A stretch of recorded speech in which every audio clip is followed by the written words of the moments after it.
história e foi assim que aconteceu. Um dia chorando e caminhando estava eu, buscando uma forma pra poder me alegrar. Vi que eu sozinho nada iria encontrar. Andando passo a passo o cansaço então chegou. Logo tropecei, mas uma mão me segurou.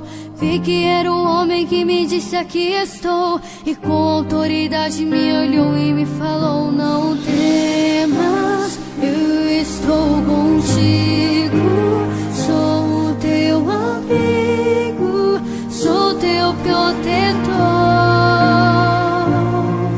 Não temas, eu estou contigo. Sou o teu amigo, eu sou o que sou.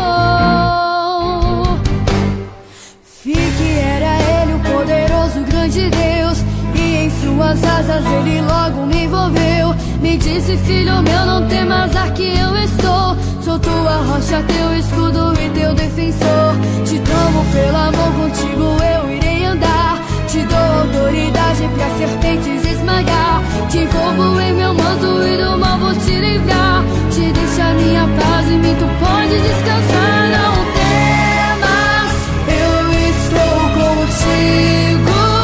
Sou o teu amigo, sou teu protetor. Não temas, eu estou contigo. Sou o teu amigo, eu sou o que sou.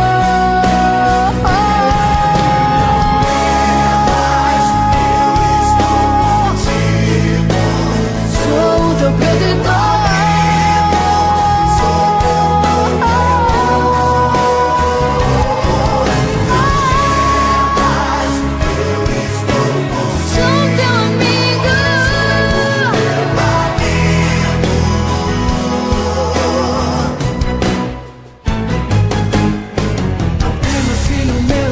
Deixarei morrer, te dou autoridade, te revisto de poder.